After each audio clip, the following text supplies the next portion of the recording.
I want you to consider what's happening in this slide. This is, I think, what happens regularly in agriculture. The bunny on the right is looking particularly smug. Why? Because he's got a great looking carrot top. What he can see, he's happy with. The bloke on the left looks absolutely bewildered. He's probably smart, but he's thinking, he's questioning his strategic direction, because what he's looking over the fence thinking, that guy's got a much better looking carrot top than I do. And he's looking bewildered at how smug the bloke on the right looks as well. But of course, it's not what you can see that matters in this slide. It's what's below ground, or what you can't see, that actually delivers what they both need, and that is the sustenance for their family, or to go and reproduce and produce more bunnies. And if I was a rabbit, I guess my key metric for, or one of the key performance indicators would be carrot root, per hectare. That would be what I would be looking for, not carrot top. So in this case, it's actually the part you can't see that actually is meaningful. And I think if you think rationally, or in agronomist terms, it's actually quite sensible that the bloke on the left has less carrot top, because all the energy's been expended into the bit that matters underneath. And the bloke on the right has heaps of carrot top because nothing's been expended into the root mass below. So, and I think it's a trap we fall into, is to look over the fence and judge ourselves when really we know very little about that business. But we then benchmark ourselves against things which we have no idea about. And so I don't think it's not uncommon for us to judge managers based on farm performance, and I was a culprit of this at one stage, until I realised there is nothing you can look at on farm that really gives an indication about the level of profitability of that farm. Comments about a neighbour or a farmer of good repute are often made about he's a good farmer, with no thought whatsoever to what good actually is. Now, in my world, it's profitable. In your world, it may not be. That's fine, but quantify what you're talking about and really drill into whether that is, whether that's actually really obvious from looking over the fence. I think profitability it's important that it should be a gauge of farm management success. And the reason for that is that it's a measure of resource efficiency, and it really reflects asset sustainability. The reason it does that is that you will not be profitable unless you invest in the sustainability of the asset. Take farm soil nutrients or pH and those sorts of things. If they continue to decline over time, then it's highly unlikely that you're not going to see that in the bottom line as a function of a depreciation of income, as a function of what that does to your production levels.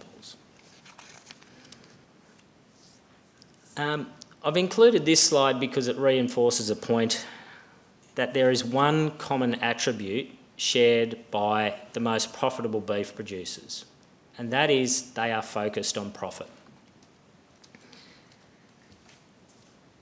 That's not measured with a key performance indicator. It's an observation that I've made over time. Now, it's not a production focus, it's not a price focus, and it's not a cost focus, because profit is the combination of all those, and understanding the combination of those is particularly important. The litmus test of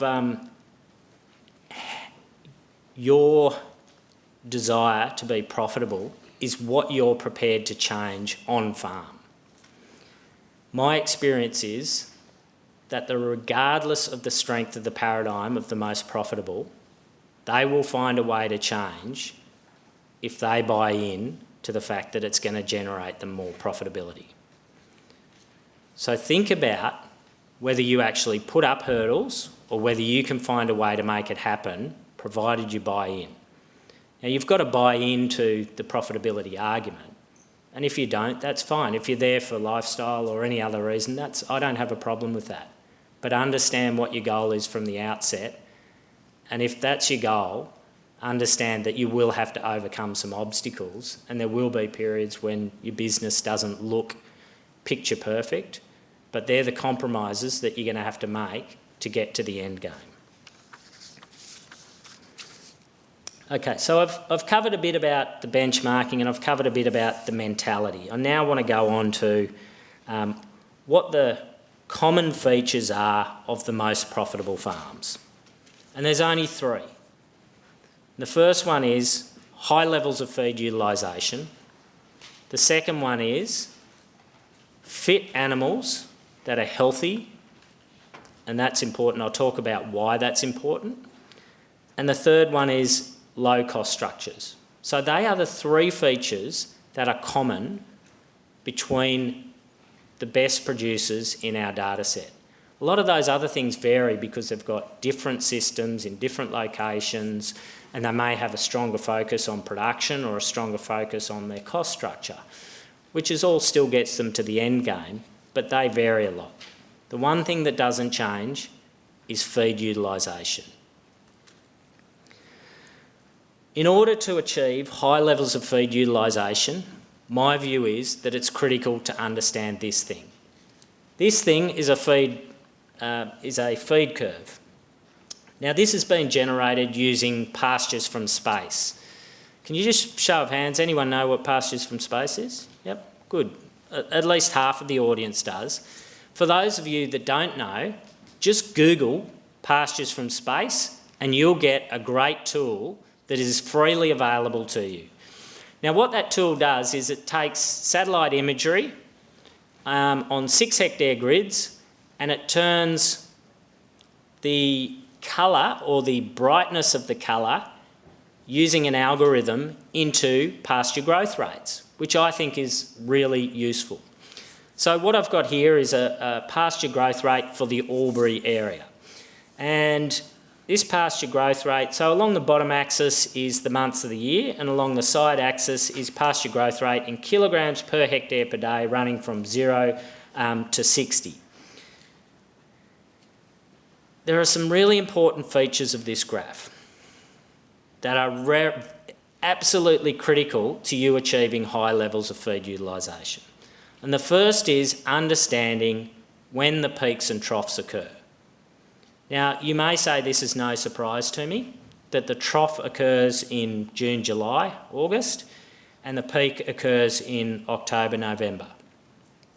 Now, that is true, but the number of businesses that I drove past this morning that had obviously already calved at this point reiterated to me that they probably didn't understand the importance of matching feed supply with feed demand. Okay? Now, I'll get on to what I mean by that shortly. But the features of this are 50% of your feed occurs in spring and 14% of your feed occurs in winter.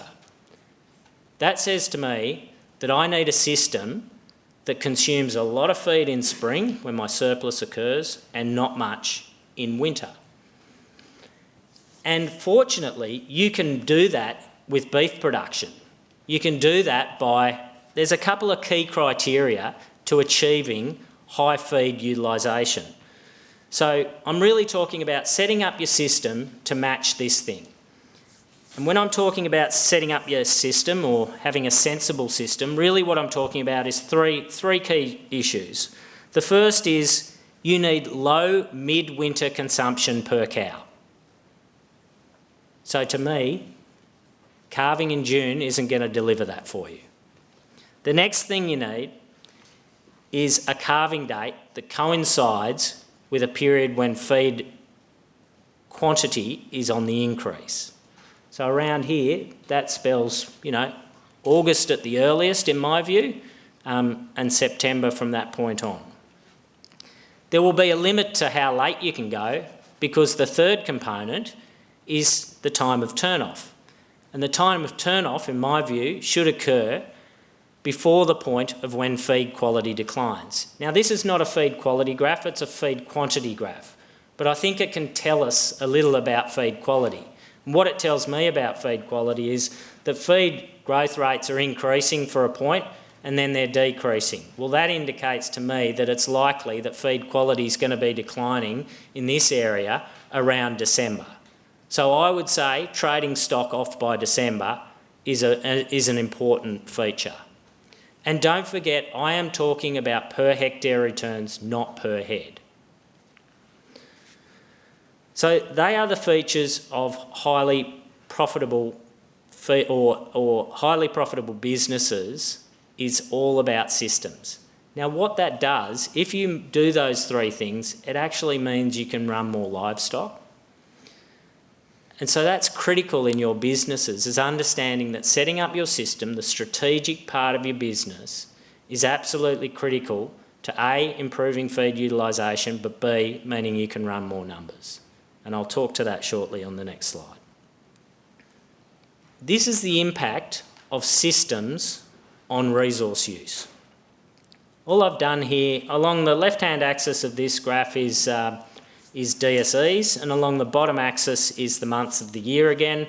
And there's two curves. And I've picked the extremes, but what we have here is the orange curve is a spring calving feeder steer system. So in this case, it's a September calving system with turning feeder steers off in December. Now, I know there's a price disparity selling in December relative to selling in July, but that price disparity is nothing compared to the weight disparity per hectare that you achieve by selling in July. There is a high cost to selling midwinter. Why do you think processors pay you more for midwinter animals? It's because they understand that they're higher cost to you.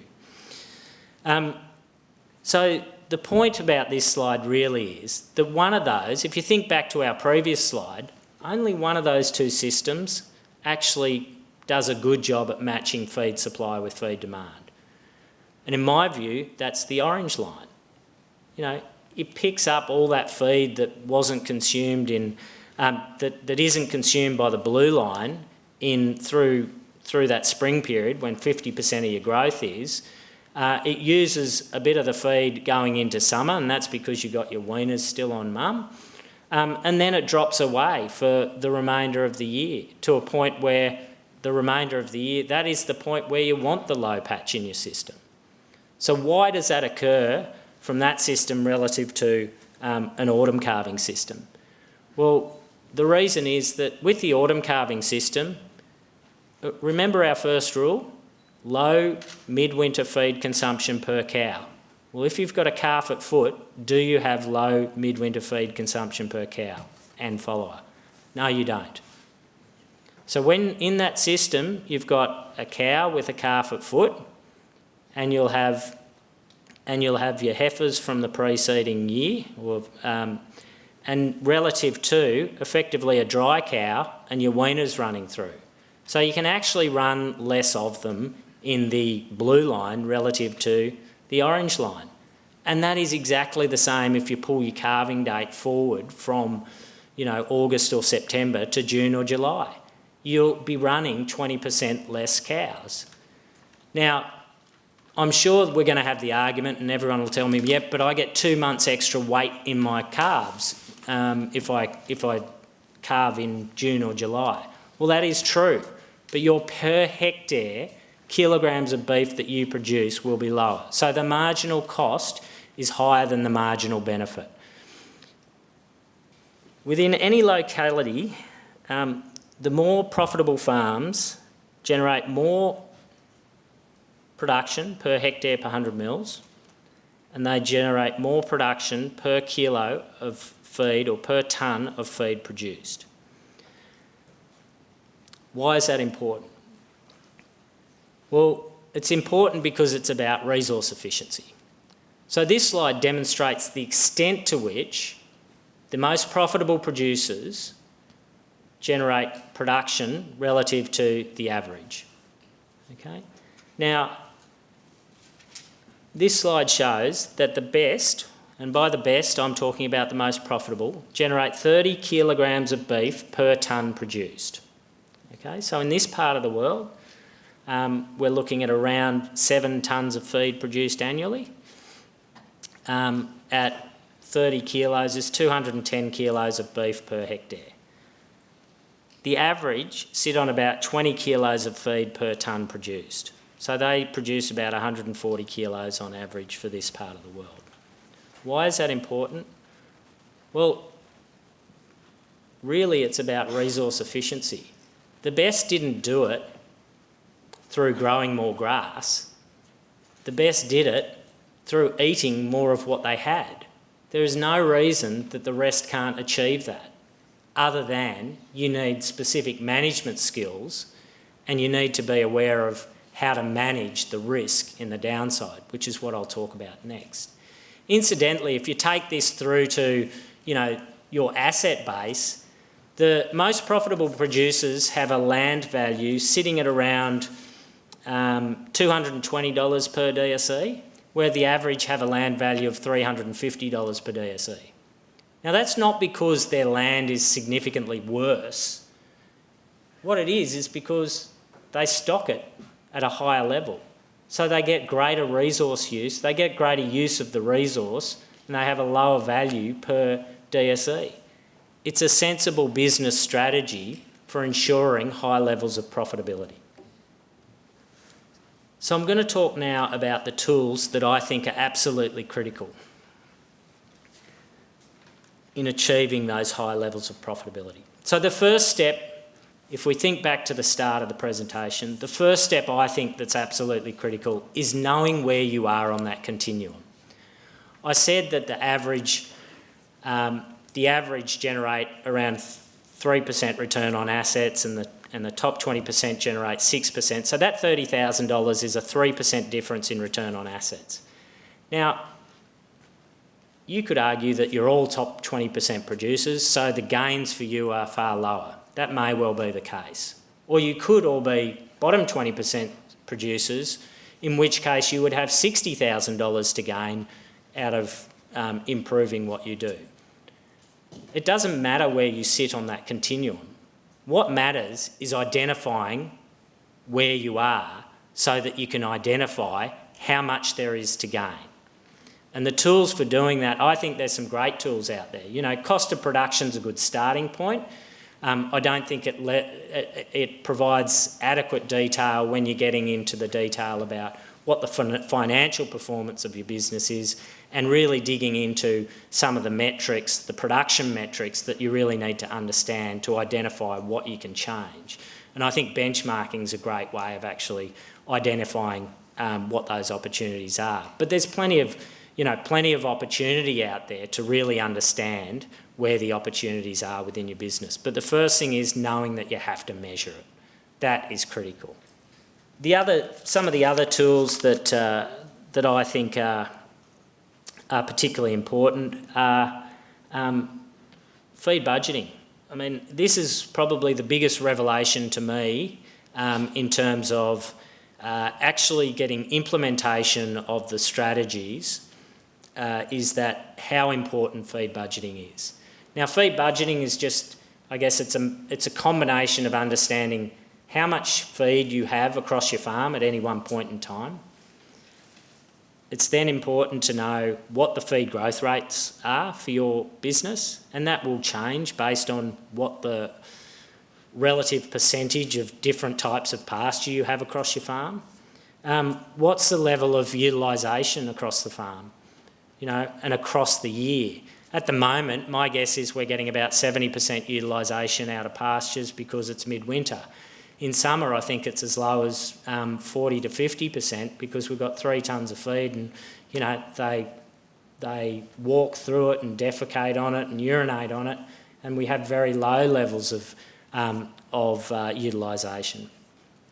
The other thing you need to know is what you want left behind, for sustainability, and that's a value judgment for you to make. So those things are absolutely critical. So if you don't know those sorts of things, the final one that you need to know there, of course, is what's your animal intake. So at the moment, if you're stocked at 15 DSE, your animal intake's going to be around 17 kilos per hectare of feed intake. Your pastures are growing at around 10 kilos. That means you're eroding the amount of feed over the asset base by about 7 kilos per day. So for 100 kilos of winter, you should be down 700 kilos of feed.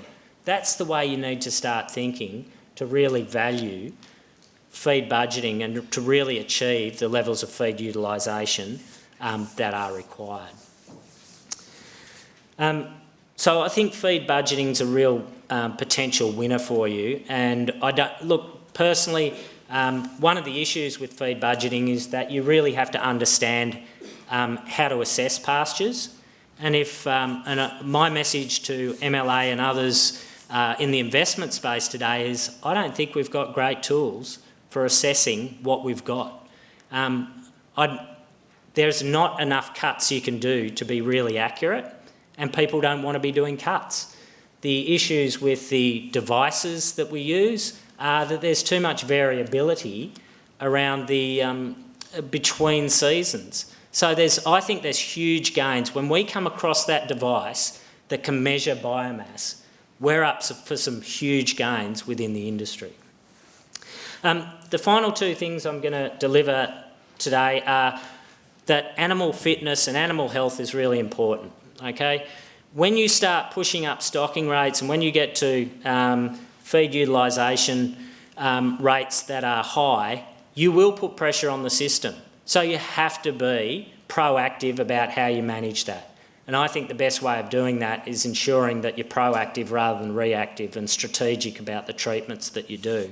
And the final one is cost control. It's absolutely critical that you are on top of your costs. And it's not so much that the per hectare costs are any different actually between the top 20% and the average. It's just that they look for the best bang for the buck.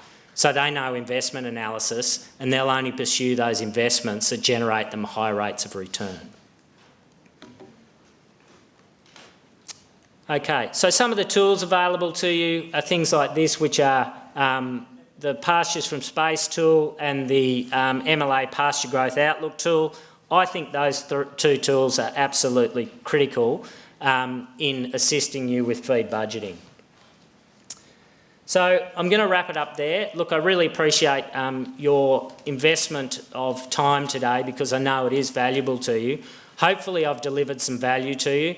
The key message really is that if there's one take-home that you can take today to improve your profitability, it's really about feed utilisation. Go back and look at your system and see whether it really does best match the feed supply curve. And see whether there's some opportunities for improving what you do around feed utilisation. Look to increase your skills around that feed budgeting because that will be absolutely critical, and try and maintain low cost structures. Just because prices are going well at the moment doesn't mean you should take your eye off the prize. You want to keep the benefits for you. Thanks very much.